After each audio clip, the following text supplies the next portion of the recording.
O mundo de Gachakuta já descartou muito lixo, mas talvez nenhum erro tenha sido tão grave quanto deixar o Rudo vivo. E tudo começa com um nome que ele não carrega por acaso, Surebrek. Mas o que existe por trás desse sobrenome que remete a Cerberus, o cão do submundo? Porque as luvas que ele usa são exatamente as mesmas criadas por um ancestral lendário. E se a série Watchmen não for só um conjunto de armas, mas o mapa inteiro de um plano que começou há séculos? Gachakuta parece ser menos sobre quem Rudo é e mais sobre o que ele foi programado para ativar. Então, se você quer saber sobre os poderes do Rudo, de onde eles vieram e por que podem ser o maior risco desse mundo, fica comigo até o final. Fala, meu povo, tudo bem com vocês? Eu sou o Pinho, e se você já é um giver, senta o dedo no like, mas se não despertou seus poderes ainda, relaxa, até o final do vídeo você decide. Hoje a gente vai ver a origem por trás do sobrenome Surebrek do Rudo e também os seus poderes, de onde vem aquelas marcas nas suas mãos e por que aquelas luvas têm tanto poder assim. Então bora lá. Pouca gente realmente entende por que o Rudo é tão fora da curva em Gachakuta. Ele pode até parecer só mais um protagonista no começo, mas conforme a trama avança,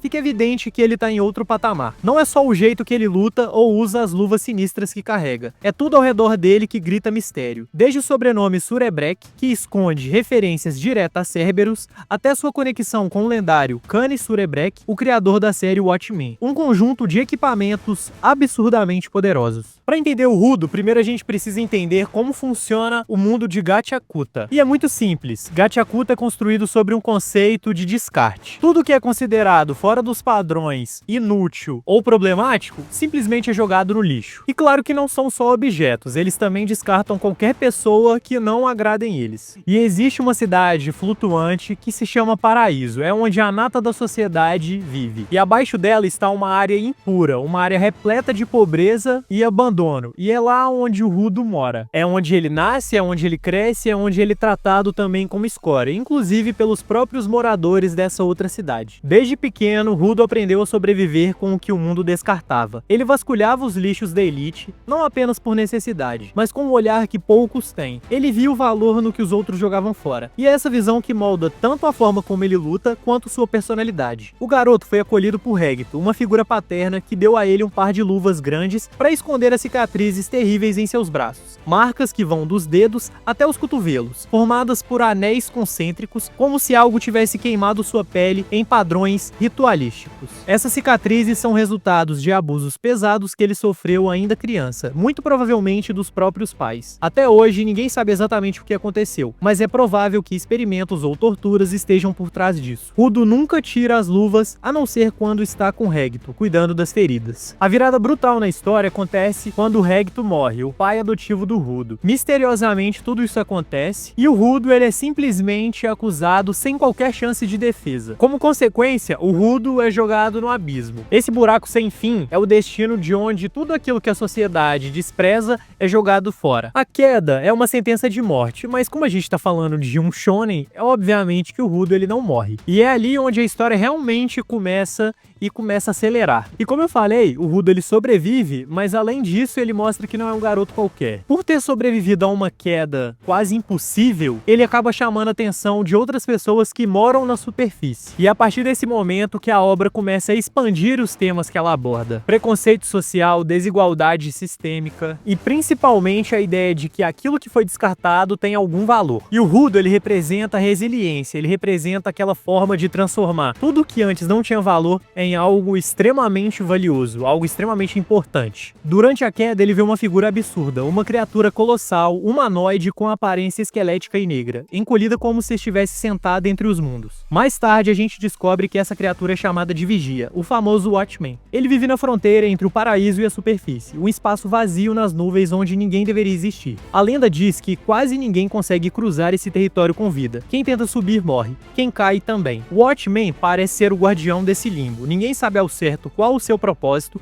mas o fato de Rudo ter sobrevivido levanta suspeita de que há algo especial nele. E nesse mesmo nome, o Watchman, aparece na famosa série de equipamentos lendários. As luvas 3R que o Rudo usa fazem parte dessa série lendária, e tudo indica que há uma conexão direta entre a criatura e os itens mágicos. Pode ser que o Watchmen seja o criador dessa série. E não para por aí, a origem do Rudo ela ainda tem várias peças faltando. O nome do seu pai é Alto Surebrek, mas fora isso, a história ainda é muito envolta em mistério. Muita coisa a gente ainda não descobriu. E como o Rudo ele sobreviveu a uma queda de um abismo gigantesco, obviamente, e também falando de um shonen, o pai dele provavelmente também sobreviveu. Mas o personagem chave para entender os poderes de Rudo é Canis Surebrek, seu ancestral direto e um dos grandes nomes da história desse mundo. Canis viveu cerca de 2 séculos antes dos eventos atuais e foi um dos raríssimos que conseguiram subir da superfície até o paraíso, um feito considerado impossível. Ele foi o portador original da série Watchmen, incluindo as luvas que hoje estão nas mãos do Rudo. Além das luvas, a série Watchmen é composta por 5 equipamentos. Todos eles têm um poder absurdo e foram enterrados ou escondidos em algum momento por Canis, como uma forma de impedir que caíssem em mãos erradas. Ele tentou lutar contra os abusos da elite do paraíso, mas falhou. Antes de desaparecer, deixou uma mensagem dizendo que tudo que podia fazer era enterrar, provavelmente se referindo justamente aos instrumentos da série Watchmen. Era como se ele soubesse que um dia outra pessoa precisaria desses itens para quebrar esse ciclo de opressão. Em um trecho da carta deixada por Canis, ele se despede dos filhos